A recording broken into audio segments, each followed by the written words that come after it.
The slap echoed through the throne room like a gunshot, and in the ringing silence that followed, Delilah Voss realized she had just struck the vampire king. Her palm stung. Her heart hammered against her ribs so hard she thought it might break through bone. The entire court had gone deathly still, hundreds of pale faces frozen in expressions of pure horror. Even the candles seemed to stop flickering. She could feel their eyes on her, every vampire noble, every ancient courtier, every guard stationed along the marble columns. They were waiting to see her die. She had not meant to do it. That was the terrible, laughable truth. Delilah had come here to beg, to plead, to grovel if necessary. Her brother Theo owed a blood debt, a stupid, reckless debt he had incurred trying to save their mother from an illness that no human doctor could cure.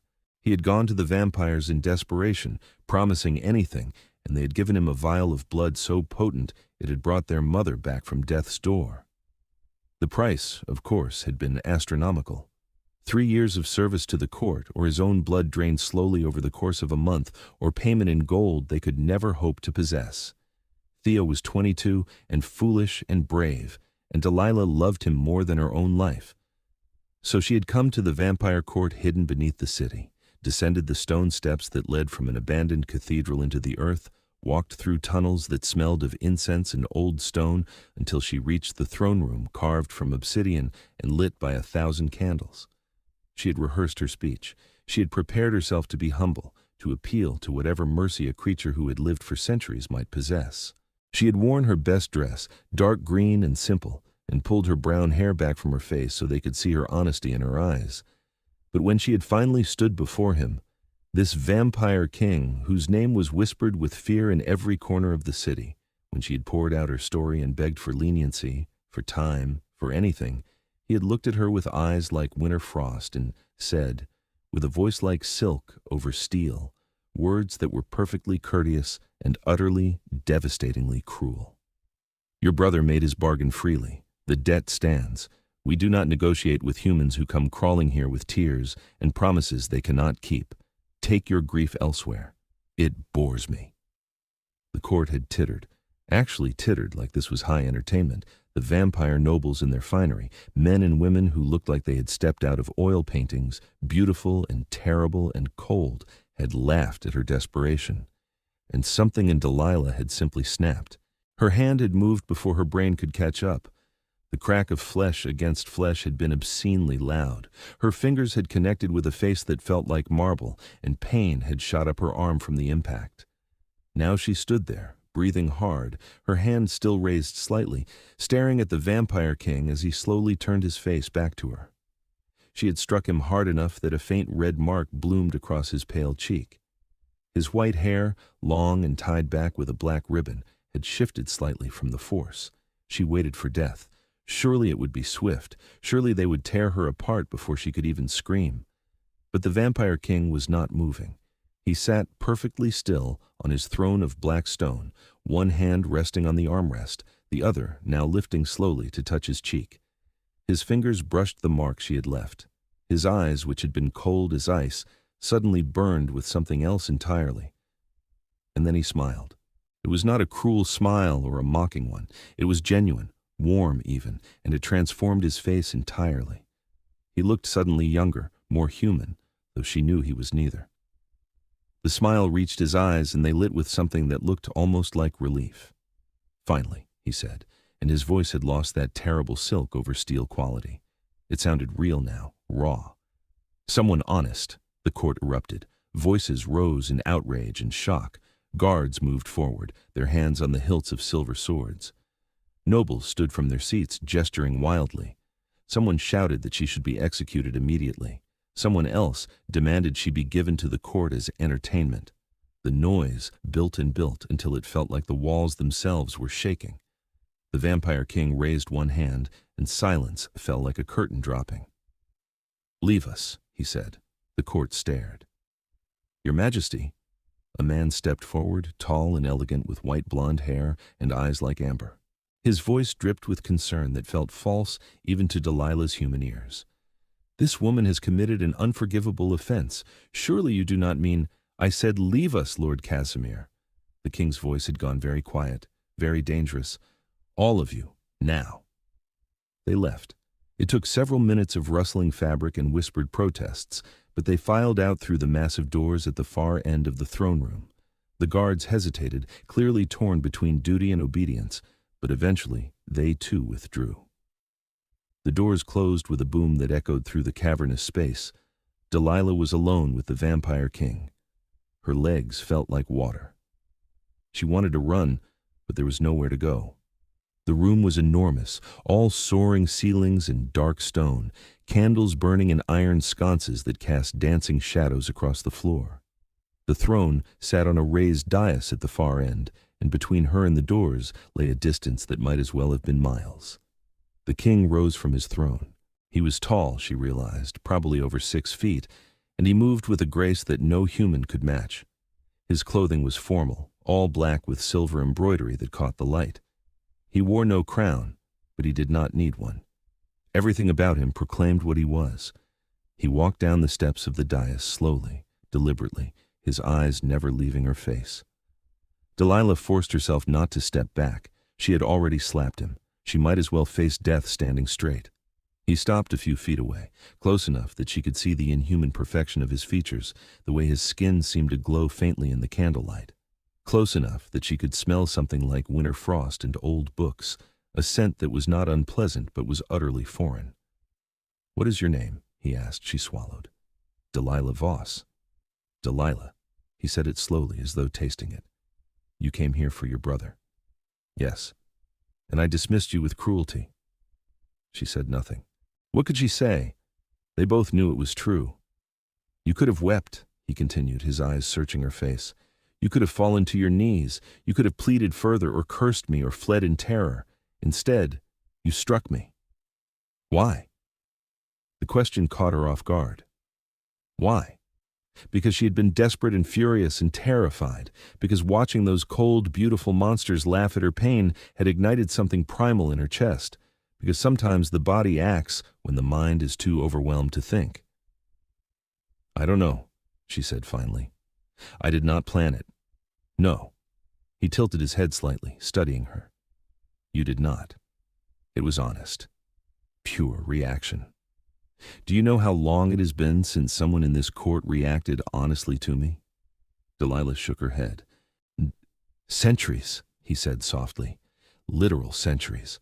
Every word spoken to me is calculated, every gesture measured, every smile, every frown, every moment of anger or joy or sorrow performed for my benefit. They tell me what they think I want to hear. They flatter and manipulate and lie with every breath. I have suspected for some time that rot has taken hold here, that beneath the pretty words something terrible is festering. But I could not see it clearly, because nothing anyone says to me is true." He reached up and touched his cheek again, where the mark of her hand was already fading. Vampires healed quickly. "You struck me because I hurt you," he said. "Not because you wanted something from me, not because you were playing some political game, but because I was cruel and you reacted. Honest. Real." "I apologize," Delilah said, though the words felt strange in her mouth. She was not sorry, not really. He had deserved it. "Do not." His voice was sharp. "Do not apologize. Do not lie to me just because you are afraid." "I am terrified," she admitted, and saw his expression soften. "Good. You should be. I could kill you with one hand. Any vampire in this court could. But I'm not going to kill you, Delilah Voss. I'm going to pardon your brother's debt." The words took a moment to register. When they did, her knees actually buckled. She caught herself barely, one hand going to her chest as relief so powerful it felt like pain washed through her. "Why?" she whispered. "Because I need you."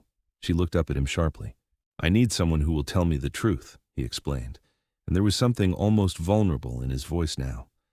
"I am surrounded by vipers who smile while they sharpen their fangs. I cannot trust anyone in this court. But you hit me in front of everyone because I deserved it. You will tell me the truth because you do not know how to play their games." "I am no courtier," Delilah said. "I do not know your politics or your laws, or I do not need a courtier. I need an honest voice. Stay. I will pardon your brother's debt completely, and in return, you will stay here and speak freely. Tell me what you see. Tell me what you think. Do not filter yourself or calculate your words. Just be honest. It was an insane offer. Delilah knew that immediately. To stay here, in this place of shadows and secrets, surrounded by creatures who could kill her without effort, to somehow advise a vampire king when she knew nothing of vampire society. But Theo's debt would be gone. He would be free. He could live his life, marry his sweetheart, grow old in the sunlight. All she had to do was stay in the dark. "If I say yes," she said slowly, "if I agree to this, I need your word that no harm will come to my brother, that your people will leave him and his alone. You have it. And my mother. She is still recovering. She needs care. I will send healers, human ones paid well, to tend to her for as long as necessary." Delilah studied his face, looking for deception, for the trap she was sure must be hidden in his words. But his eyes were steady, and despite everything, despite what he was, she found herself believing him. "How long?" she asked.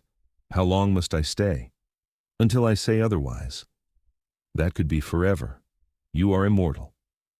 Something flickered across his face, an emotion too quick to name. "Yes, it could be, but I do not think it will be. The rot I sense will surface soon, one way or another. When it does, when this is finished, you may go." She thought of Theo's face when she told him he was free. She thought of her mother, safe and cared for. She thought of the life she would be giving up, the bookshop where she worked, the small apartment she loved, the plans she had harbored for travel and adventure and normalcy. "I will need to send word to my family," she said, "to tell them I am well. Of course, anything you need. And I will speak honestly, as you ask, but I will not be cruel. I will not insult people for sport, or I do not ask you to be cruel, only truthful." Delilah took a deep breath. The candles flickered. Somewhere in the distance, water dripped against stone. This place would be her home now, this beautiful, terrible place beneath the earth. "Then I agree," she said. The vampire king smiled again, that same genuine warm smile that transformed him. He extended his hand. She looked at it, pale and perfect, and after a moment's hesitation, she took it. His skin was cool but not cold, his grip firm but gentle. "My name," he said, "is Ravian Morozov. You may call me Ravian when we are alone. In front of the court you will use my title, but here, just the two of us, I would prefer my name." "Ravian," she repeated, and he nodded. "Come, I will show you to your rooms. Tomorrow we will begin, but tonight you should rest. It has been an eventful day." He was not wrong about that. Delilah let him lead her through the palace, because that was what this place truly was. A palace carved into the stone beneath the city, hidden from sunlight and human eyes, filled with wonders she had never imagined. They passed through halls lined with paintings that must have been centuries old, through galleries filled with sculptures and artifacts, through rooms that glowed with soft light from sources she could not identify. The other vampires were back now, emerging from whatever rooms they had retreated to. They watched as Ravian led her through the palace, their expressions ranging from shock to fury to something that looked like calculation. Delilah kept her eyes forward and her spine straight. She would not let them see her fear. The rooms he brought her to were larger than her entire apartment, a bedroom with a bed so enormous it could have fit 5 people, a sitting room with furniture that looked antique and priceless, a bathroom with a tub carved from marble. Windows lined one wall, though they showed only darkness. They must look out into some underground cavern. "If you need anything, pull this cord." Ravian indicated a braided rope near the door. "Someone will come. Food, clothing, books, whatever you wish." "Thank you," Delilah said, because what else could she say?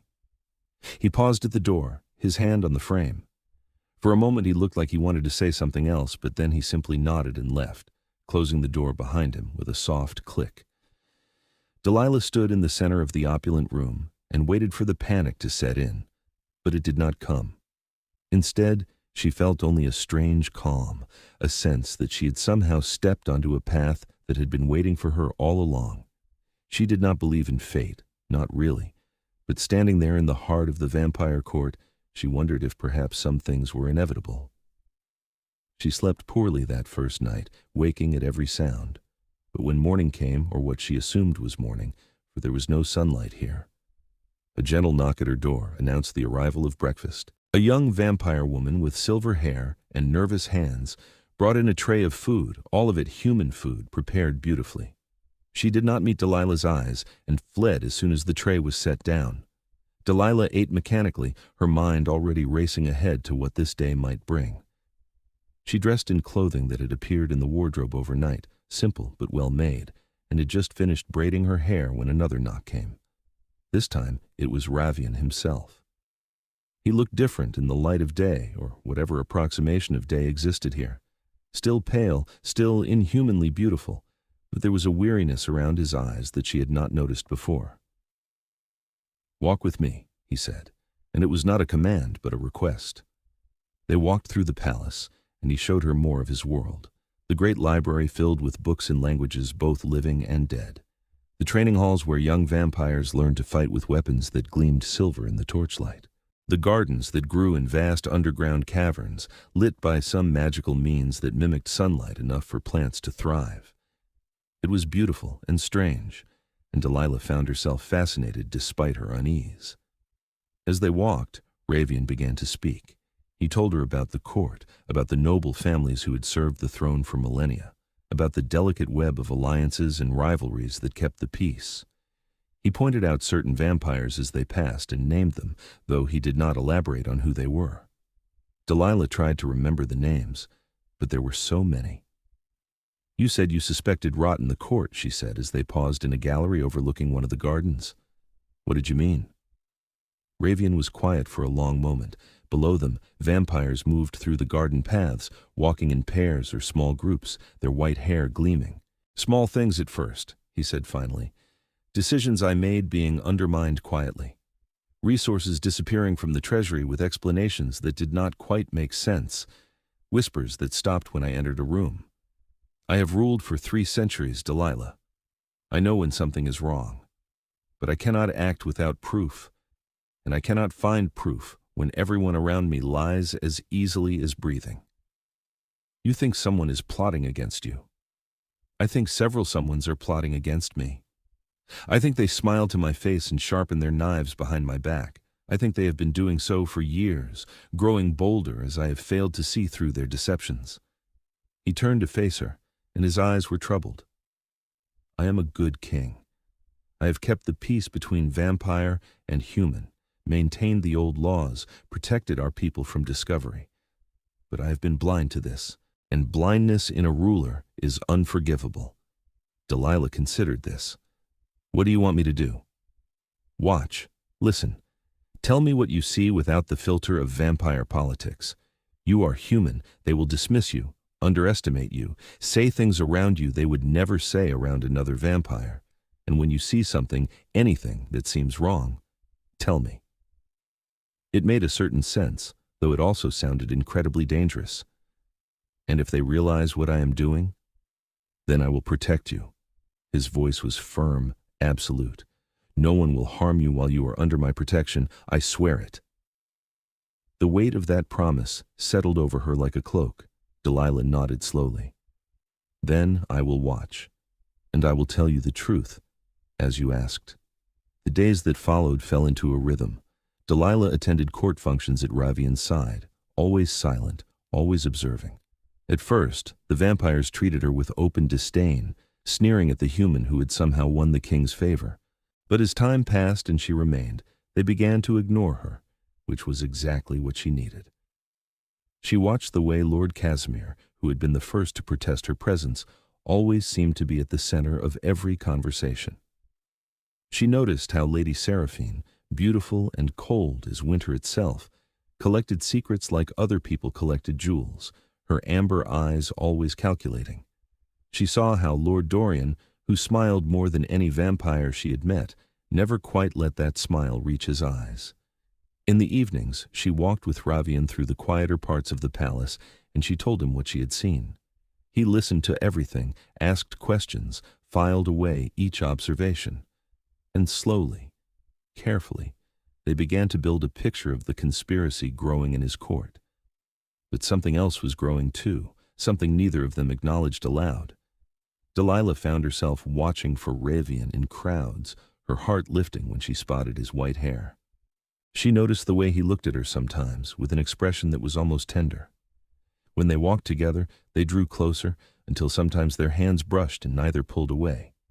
She told herself it was impossible, that she was human, and he was vampire, that any feeling between them was merely the intensity of their situation, creating false intimacy.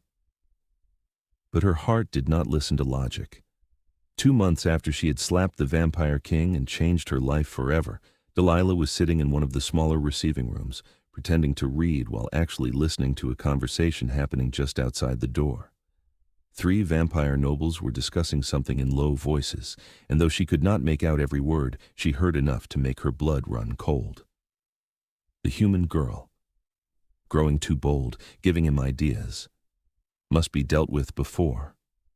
The gathering next week, perfect opportunity. The voices faded as the vampires moved away. Delilah sat frozen, her book forgotten in her lap. They were talking about killing her, and they were planning to do it soon, at some gathering she had not yet been told about. She found Ravian in his study, a room lined with books and maps, lit by candles that smelled of beeswax. He looked up when she entered, saw her face, and stood immediately. "What happened?" she told him. He listened without interrupting, his expression growing darker with every word. "The gathering," he said when she finished. "It is a formal court assembly held once a season. All the noble families attend. I had planned to bring you, but if they mean to move against you there—" "Then we know when they will act," Delilah said. "That is useful, is it not?" Ravian moved around the desk until he stood before her. "You do not understand. If they are planning something at the gathering, it means they have support, possibly from multiple families.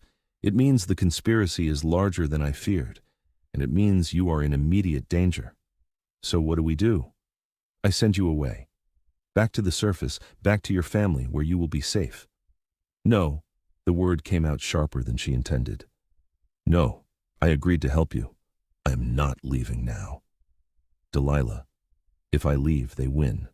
They will have removed the one person you trust, and you will be alone again, surrounded by liars.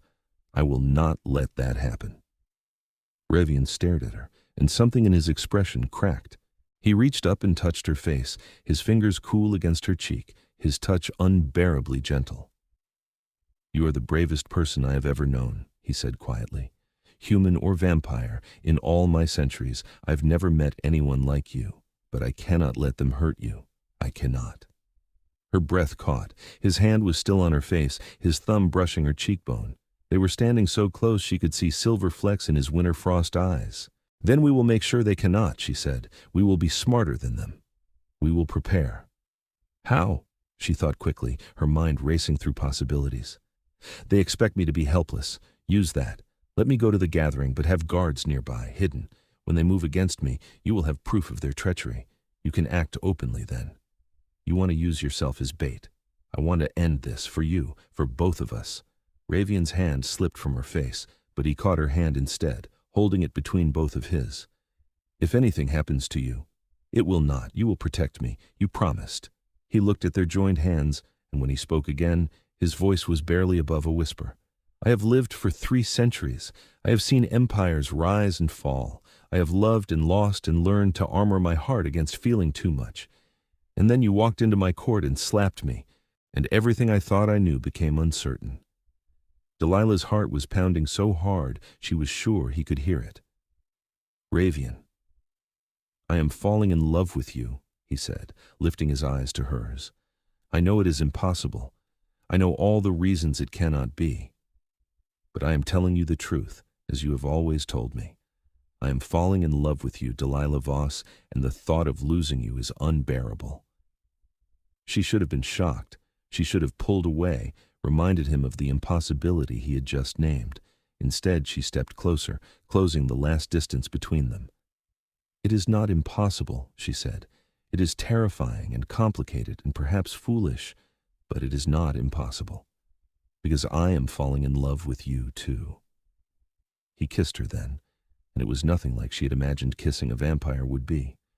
His lips were cool but not cold, soft and searching, and he held her as though she were something infinitely precious. She wound her arms around his neck and kissed him back, pouring into it all the feelings she had been trying to deny, and when they finally broke apart, they were both breathing hard. "We will end this conspiracy," Ravian said, his forehead resting against hers. "We will root out the traitors and make the court safe, and then we will determine what comes next, for both of us." "Together," Delilah said. "Together." The week that followed was tense. They continued their observations, but now with a specific focus. They needed to know who was involved in the plot, how many conspirators there were, what exactly they planned. Delilah listened at doors and lingered in corners, and slowly a picture emerged. Lord Casimir was the ringleader, just as they had suspected. But he was not working alone. Lady Seraphine was involved, as was Lord Dorian, and at least 6 other noble vampires. They planned to move against both Delilah and Ravian at the gathering, using some kind of magical artifact that could incapacitate even a vampire as old and powerful as the king. With Ravian weakened, they would strike, claim he had grown unfit to rule, and install Casimir in his place. It was ambitious and treacherous and very nearly clever. If Delilah had not overheard them, if she and Ravian had not started planning a countermove, it might even have worked. The night before the gathering, Ravian came to Delilah's rooms. She had been pacing, too nervous to sleep, and when she opened the door to find him there, some of the tension bled out of her. "Could not sleep either?" she asked. He shook his head. "I wanted to see you, to make sure you are ready for tomorrow." "As ready as I can be." They sat together on the sofa in her sitting room, close enough that their shoulders touched. For a long time, neither spoke. Then Ravian said, "If something goes wrong tomorrow, nothing will go wrong. But if it does, I want you to run, promise me. Do not try to be brave or stay to help. Just run." Delilah turned to look at him. "I cannot promise that." "Delilah, you would not run if our positions were reversed. You would never leave me to face danger alone, so do not ask me to do what you would not do." He made a sound that was half laugh, half sigh. "You are infuriatingly stubborn. So are you." He kissed her again, slower this time, deeper, and she melted into him. They had been so careful, so cautious, stealing moments when they could, but always holding back, always aware of the danger around them.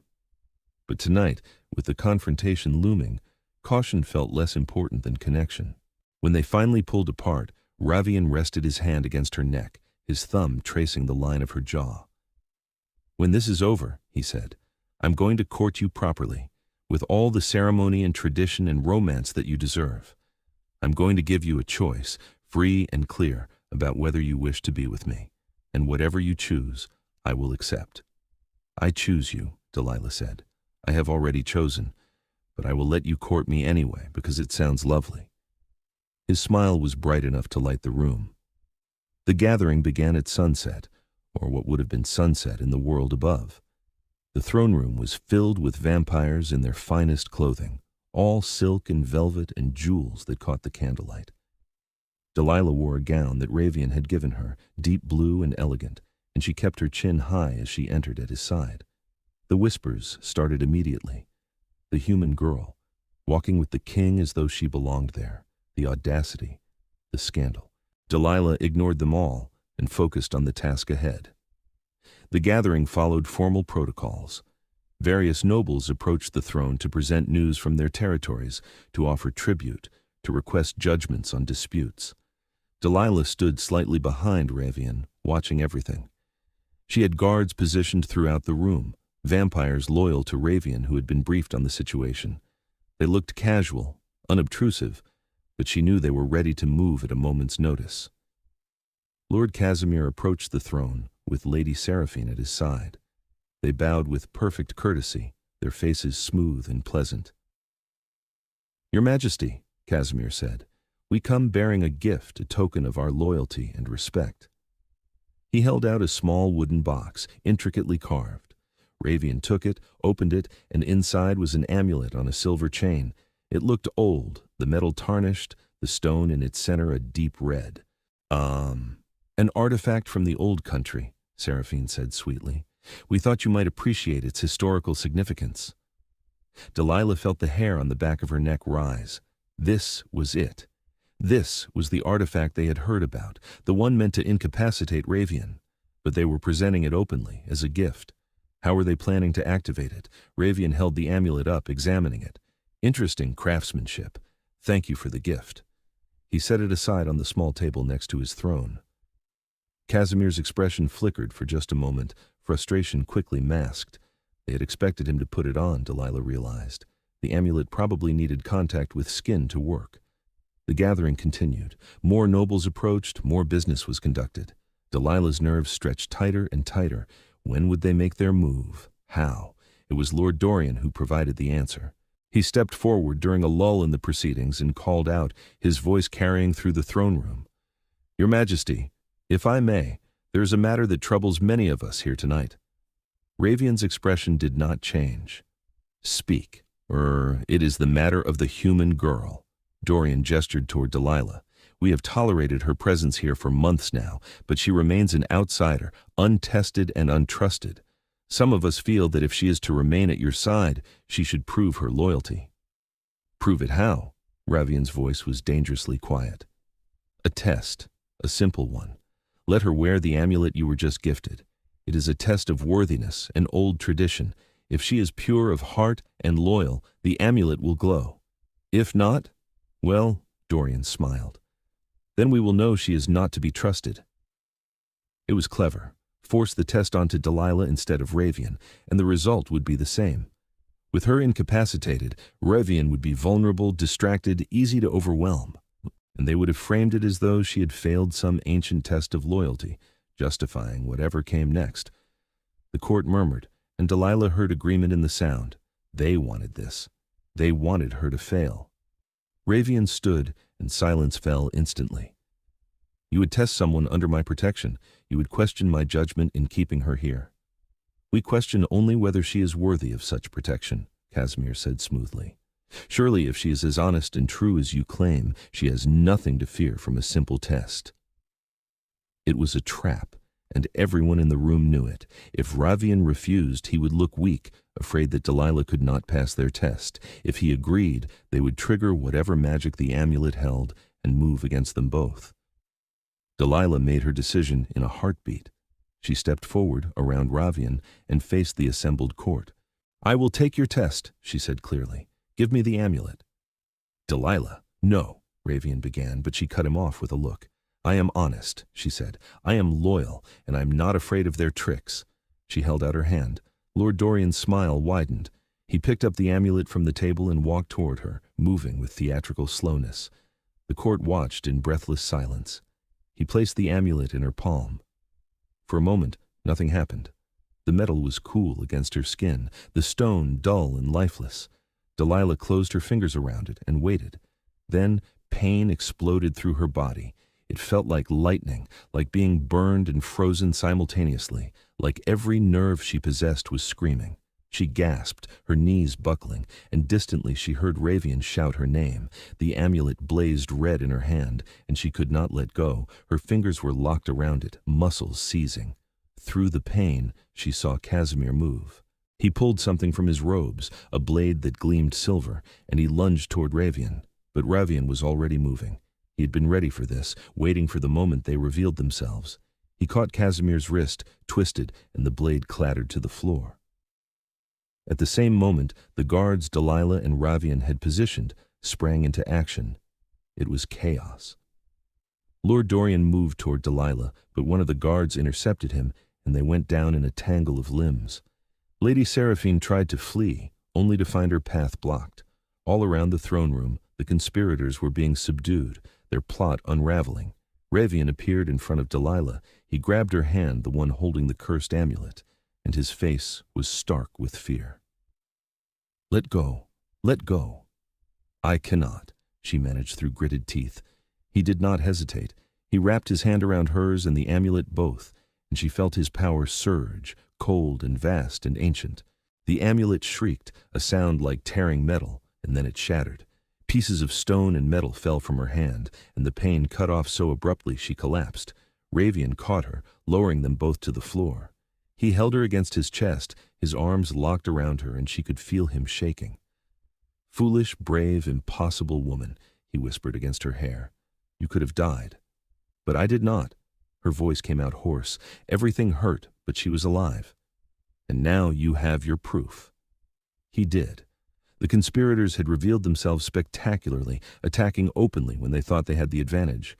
The guards were restraining them now, forcing them to their knees before the throne. The rest of the court looked on in shock, the pretty facade finally ripped away to show the rot beneath. Ravian helped Delilah to her feet, steadying her when she swayed. Then, he turned to face the assembled vampires, and his voice rang out with absolute authority. You have seen tonight what festers in this court: ambition without honor, treachery disguised as loyalty. For too long, I have tolerated pretty lies and false smiles. No more. He gestured toward the conspirators. These nobles plotted to kill me, to kill an innocent woman under my protection, to seize the throne through murder and deception. They have broken every law we hold sacred. What does our law say is the punishment for such treason? Death, Your Majesty, someone called out. Death, Ravian agreed, but I will show mercy one time. Exile instead, stripped of rank and title and blood rights. You will leave this court, leave this city, and you will not return. If you do, then death will find you. It was a devastating punishment. For vampires whose identity was so tied to the court, to their noble status, exile was a kind of death in itself. Casimir looked like he wanted to argue, but Ravian's expression brooked no disagreement. One by one, the conspirators were dragged away, and the throne room slowly emptied. When only a few trusted vampires remained, Ravian turned to Delilah. You need the healers. She did. Her hand was burned where the amulet had touched it, and her whole body felt like one massive bruise, but she shook her head. Not yet. Finish this first. He understood what she meant. He faced the remaining court members, those who had not been part of the conspiracy, who had watched in horror as it unfolded. This woman, Ravian said, his hand finding Delilah's uninjured one, saved my throne tonight. She risked her life to expose the traitors among us. She has shown more courage and honor than any vampire in this room. And I am making her position here official. She is my counselor, my advisor, and she speaks with my voice. What she says you will hear as though I had said it. What she asks you will provide. Is that understood? They bowed, all of them, and murmured their agreement. Delilah saw acceptance in some faces, lingering doubt in others, but at least no one dared argue. Finally, Ravian let the healers take her. They worked quickly, applying salves and speaking soft incantations, and the pain faded to a dull ache. The burn on her hand would scar, they told her, but it would heal. It was nearly dawn when she and Ravian were finally alone in his private chambers. She had never been here before, and she looked around with curiosity. The room was simpler than she had expected, elegant but not ostentatious. Books lined the walls, and a fire burned in the hearth, even though vampires did not need warmth. For you, Ravian said, noticing her gaze. I had it lit because I hoped you would come here tonight. Delilah turned to him. He looked exhausted, and she realized that despite their victory, this had cost him. He had just exiled members of noble families who had served the throne for generations. He had exposed the rot in his court, but in doing so, he had also revealed how vulnerable he had been. Are you all right? She asked. I almost lost you tonight. He crossed the room to her, pulling her gently into his arms. When I saw you holding that cursed thing, saw you in pain, I wanted to tear the world apart. She rested her head against his chest, listening to the slow, steady beat of his heart. Yes, vampires had hearts. They beat more slowly than human hearts, but they beat nonetheless. I knew you would protect me, she said. I trusted you. I will always protect you. Always. They stood there for a long time, holding each other. Outside, somewhere above them, the sun was rising on a world that continued turning, unaware of the drama that had played out beneath the earth. But here, in this moment, Delilah felt safer than she had in months. The weeks that followed were busy. The court had to be reorganized, new families elevated to fill the gaps left by the exiled conspirators, new systems put in place to prevent such a conspiracy from forming again. Delilah threw herself into the work and found that she had a talent for seeing solutions that others missed, for cutting through vampire politics to the practical heart of issues. She also found that she loved it, the challenge, the complexity, the sense that she was helping build something better. And always, Ravian was there, working alongside her, trusting her judgment, valuing her voice. They grew closer, inevitably, unstoppably. He courted her as he had promised, with small gifts that showed he listened to her, with walks through the gardens where they talked until the candles burned low, with stolen kisses that grew longer and deeper. He was tender and careful and passionate by turns, and Delilah fell more in love with him every day. But there was still one conversation they needed to have, one question that hung unspoken between them. She was human. He was immortal. What future could they possibly have? It was Ravian who finally broached the subject. They were in the library late one evening, sitting close together on a sofa while rain drummed against the enchanted windows that showed a simulacrum of the world above. "I have been thinking," he said, his fingers tangled with hers, "about what comes next. For us." Delilah's heart clenched. "I have been thinking about that too. I will not pressure you. I need you to know that first. Whatever we decide, it will be your choice as much as mine. But I want to be with you, Delilah. Not for a few years while your human life allows it. Forever." "You mean turn me," she said quietly. "Madame, I mean offer you the choice. Becoming vampire is not easy. It is painful, and there is no guarantee of survival, though the odds are good. And once it is done, it cannot be undone. You would be giving up the sun, giving up the life you knew. I would not ask that lightly." Delilah had known this was coming, had thought about it endlessly. To become vampire meant to leave her humanity behind, to become something other. But it also meant staying with Ravian, having centuries instead of decades, being truly part of this world she had come to love. "I would see my brother again?" she asked. "My mother?" "You could visit them, yes, though you would have to be careful. You would need to fake your death, let them believe you had moved away or met some tragic end. It is kinder than letting them watch you stop aging while they grow old." It would break Theo's heart, and her mother's. But they were happy now, safe and healthy, living good lives. They would grieve her, but they would recover. And perhaps someday she could find a way to let them know she was well, even if they could never understand the truth. "What would I be?" Delilah asked. "As a vampire, would I be powerful? Would I be different?" "You would be beautiful and terrible and strong. You would have centuries to learn magic, to hone abilities. You would be my equal in all ways." "Your equal?" Ravian brought her hand to his lips, kissing her scarred palm gently. "You are already my equal, Delilah. You always have been. I am simply offering you the time to explore all that you could become." She thought about it, really thought, looking at all the angles, considering the cost and the gain. She would lose her humanity, but she would gain so much. Time with Ravian, time to read every book in this vast library, time to help rebuild the court into something better, time to become someone she could not even imagine yet. "Yes," she said, "I choose yes." His eyes blazed. "You're certain?" "I am certain. I love you, Ravian Morozov. I want to be with you for whatever forever looks like. I choose this. I choose you."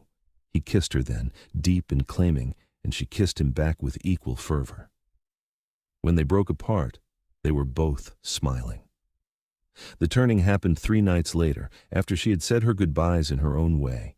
She wrote letters to Theo and her mother, letters that would not be sent for months yet, that explained she had been given an incredible opportunity far away and would be out of contact for a long time.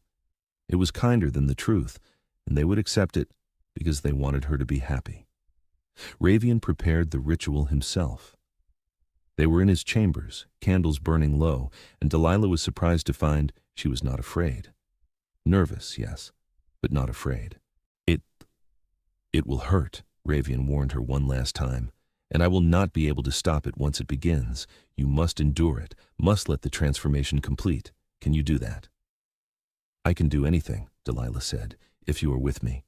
He laid her down on the bed, gentle as always, and positioned himself beside her. "I will be here the entire time. I will not leave you, and when you wake, you will be remade." She nodded. She was ready. His fangs extended, sharp and elegant, and he bent to her throat. The bite was sharp and bright, painful for only a moment before pleasure flooded through her, thick and drugging. She felt her blood flowing out, felt herself growing weaker, lighter. The world began to fade. Just before she lost consciousness, she felt something new flowing into her. Ravian's blood, ancient and powerful, replacing what he had taken. It burned like fire through her veins, and then she was falling into darkness. The pain came in waves. She was dimly aware of her body convulsing, of Ravian's hands holding her steady, of his voice speaking words she could not quite hear. Everything hurt. Her bones felt like they were breaking and reforming. Her heart stuttered and raced and nearly stopped. She wanted to scream, but she could not find her voice. And then, after what felt like hours or perhaps days, the pain began to recede. Her heart settled into a new rhythm, slower and stronger. Her lungs filled with air that tasted different, richer. Her senses exploded outward, overwhelmed by input she had never experienced before. She opened her eyes. The world was transformed. She could see every detail of the room, could count the threads in the curtains, could see the individual dust motes floating in the air. She could hear Ravian's heartbeat in her own, could smell rain from somewhere far above, could taste magic on her tongue. She turned her head, and there was Ravian, watching her with an expression of wonder and relief. "Delilah," he said, and his voice was like music. "How do you feel?" She took inventory. No pain, strength like she had never known, coiled in her muscles, a thirst, sharp and demanding, but manageable. And underneath it all, a sense of rightness, as though she had finally become who she was always meant to be. "I feel incredible," she said, and her own voice sounded different, clearer. Ravian's smile could have lit the world. He pulled her up into his arms and kissed her. She kissed him back with her new strength, tasting him differently now, sensing the power in him, the centuries of life. She was vampire now, his equal, as he had promised. The days that followed were an education. Delilah learned to control her new strength, to navigate her heightened senses, to manage the thirst that was now part of her nature. Ravian taught her everything patiently, and she proved to be a quick study. She took to vampire life like she had been born to it. When she was ready, Ravian brought her before the court again. This time, when she walked into the throne room at his side, there were no sneers or whispers. The vampires bowed to her, recognizing one of their own. She wore a gown of midnight blue, her hair unbound, and she knew she looked different, more than different, transformed. "I present to you," Ravian announced, his voice carrying through the chamber, "Lady Delilah Voss, my counselor and companion. She has proven her loyalty and courage beyond question. She has embraced our world and become one of us. You will honor her as you honor me." They did. Every vampire in the room bowed deeply, and Delilah felt their acceptance wash over her. She had earned this, not through birthright or manipulation, but through honesty and bravery and love. That night, there was a celebration. The court was still healing, still finding its footing, but there was joy in it now, genuine joy, untainted by the fear and deception that had plagued it before. Vampires danced and drank and laughed, and Delilah stood with Ravian in the center of it all, watching. "Regret anything?" he asked her quietly. She looked up at him, at the man who had started as a stranger she had slapped and become the love of her existence. "Not a single thing." "Good, because I have one more question for you." He pulled something from his pocket, a ring of silver and sapphire that caught the light. "We have time now, centuries of it, but I do not want to wait. Will you marry me, Delilah Voss? Will you rule at my side, not as counselor, but as queen? Will you be my partner in all things for whatever forever brings?" Her heart, which now beat so slowly, seemed to skip. "Yes," she said, and her voice broke on the word. "Yes, yes, 1,000 times yes." He slipped the ring onto her finger, and it fit perfectly, like it had been made for her. Perhaps it had. Ravian knew her that well now. They kissed, there in front of the entire court, and the vampires erupted in cheers. For the first time in centuries, the court of the Vampire King was filled with genuine happiness, and at its center stood a woman who had once been human, who had slapped a king and changed the world. The wedding was held a month later, a ceremony that blended vampire tradition with human touches that Delilah insisted on. She wore white, because some traditions were worth keeping, and Ravian wore black with silver embroidery. The entire court attended, and this time there were no conspiracies, no whispered plots. Only joy. They spoke their vows in the throne room where they had first met, where Delilah had struck Ravian, and he had smiled and everything had changed. "I vow to honor you," Ravian said, his voice steady and sure, to protect you, to stand beside you through whatever comes. I vow to listen to your counsel, to trust your judgment, to love you with everything I am for as long as we both exist. I vow to be honest with you always, Delilah said, her hand in his, to speak truth even when it is difficult, to stand with you against any danger. I vow to love you fiercely, to challenge you when you need it, to be your partner in all things. They sealed their vows with a kiss, and the court celebrated long into the night. The years that followed were good. Delilah and Ravian ruled together, making the court stronger and fairer. They rooted out the last vestiges of corruption, established new laws that protected both vampires and humans, and built bridges between the two worlds. It was not always easy, but they faced every challenge together, and their love only grew deeper. Delilah learned magic, becoming powerful in her own right. She studied history and politics and strategy, accumulating knowledge and skill. She also maintained her connection to the human world, finding ways to help where she could, using her position to make both worlds safer. And always, through everything, there was Ravian, her husband, her partner, her love. He had been right that first night when he had said she would be his equal. She was. They balanced each other perfectly, his quiet strength complementing her fierce honesty, her bold ideas tempered by his centuries of experience. They traveled together, seeing the world in ways that Delilah had only dreamed of when she was human. They visited ancient vampire courts in distant lands, walked through human cities under cover of night, explored ruins and libraries and places of power. And wherever they went, they were together. 50 years after that first night when Delilah had slapped the vampire king, they stood together in the throne room once more.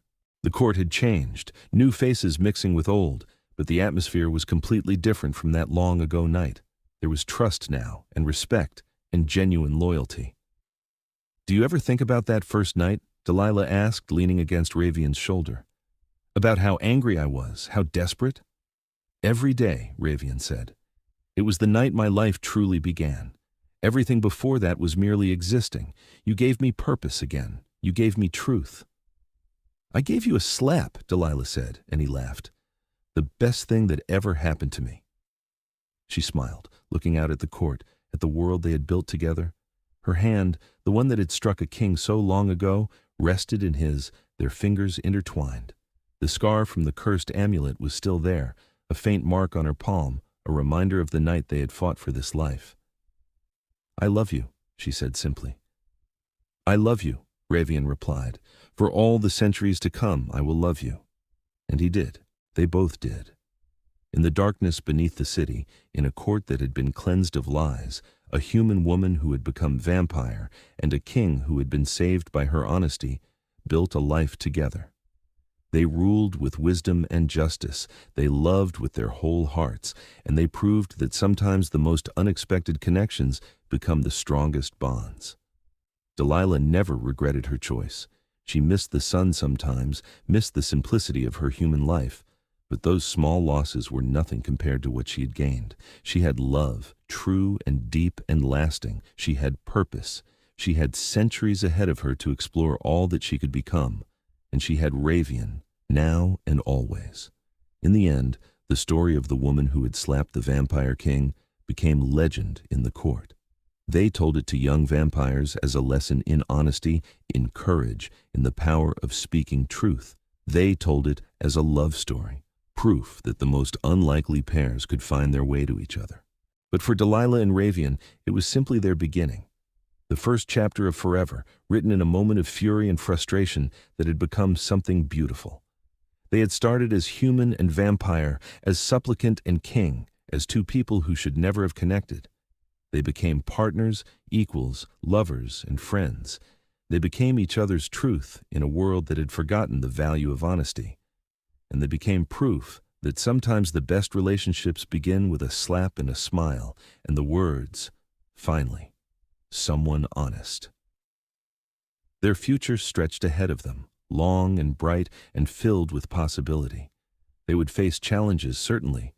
The world was complex and ever-changing, and ruling required constant vigilance. But they would face it together, and that made all the difference.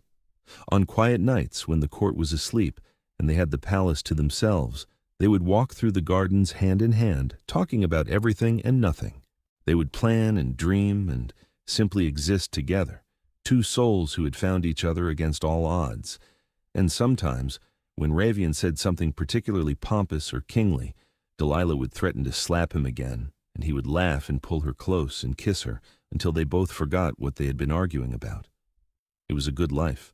A strange life, certainly, lived in darkness and steeped in magic and power. But it was theirs, built on a foundation of honesty and trust and love that would last forever. The woman who had been human, who had walked into a vampire court with nothing but desperation and courage, had become a queen. The king who had been drowning in lies, surrounded by betrayal, had found salvation in her honesty. Together, they proved that truth was more powerful than deception, that love could bridge any divide, that sometimes the most important moments begin with the most unlikely actions. She had slapped the vampire king in front of his court, and he had smiled and said, "Finally, someone honest." It was the beginning of everything, and in the centuries to come, they would both be grateful for that moment of fury, that instant of reaction, that honest expression of frustration that had changed the course of their lives, because in that moment they had found each other. And that was worth more than any kingdom, any power, any treasure in any world. They lived and they loved and they ruled with wisdom and justice. And they were happy, truly happy, for all the long years of their immortal lives. The throne room where it had all begun remained their favorite place. They would sit there sometimes, long after court had ended, just the two of them in the candlelight. Delilah would sit on the throne that had become hers, and Ravian would sit beside her on his, and they would hold hands and talk about their day, their plans, their hopes for the future. And sometimes visitors to the court, seeing them there together, would marvel at the love that was so evident between them, the way they looked at each other, the way they moved in perfect synchronization, the way they seemed to communicate without words. It was the kind of love that inspired songs and stories, the kind that people dreamed about but rarely found. But Delilah and Ravian had found it. Against all odds, against all logic, against every rule that said humans and vampires should never be more than predator and prey, they had found each other. And they had built something beautiful. The court flourished under their joint rule. Peace was maintained between vampires and humans. The old ways were honored, while new traditions were carefully, thoughtfully added. It was a golden age, and at its heart stood a couple who had started with a slap and a smile. Years became decades, became centuries, and still their love endured. Other vampire couples came and went, passion fading into companionship or bitterness, but Delilah and Ravian remained constant. Their love was the kind that deepened with time, that grew richer and more complex with each passing year. They had their challenges, certainly. They disagreed sometimes, argued occasionally, faced obstacles that tested them. But they always came back to the foundation they had built from the very beginning: honesty, trust, respect, love. And when Delilah thought back to that first night, to the moment when she had lost control and struck the most powerful vampire in the city, she could only smile. It had been the most impulsive, reckless thing she had ever done. It had also been the best. Because that moment of honesty, that refusal to bow and scrape and hide her true feelings, had been exactly what Ravian needed. And his response, that genuine smile and those words that had changed everything, had been exactly what she needed. They had needed each other, though neither had known it at the time, and they had found each other in the most unlikely way possible. It was a story worthy of the legends that grew around it, a story of truth and love and courage, a story of two people who refused to accept the world as it was and instead made it into something better. And it was their story, unique and precious and true. In the end, that was what mattered most, not the power or the court or the centuries of life stretching ahead.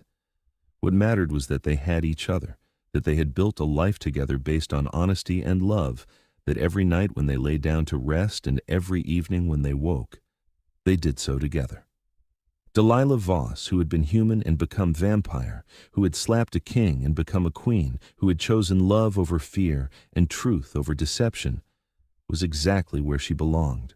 In the darkness beneath the city, in a palace carved from stone, in the arms of the man who loved her with everything he was.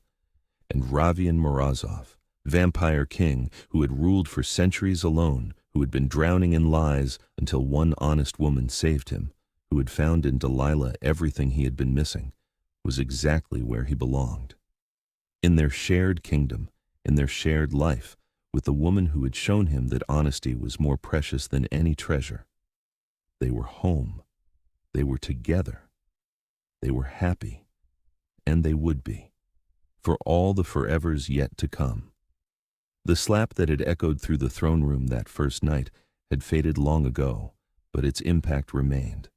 It had shattered the silence of lies, had cracked the facade of false courtesy, had cleared the way for something real and true and lasting. It had been the beginning of everything.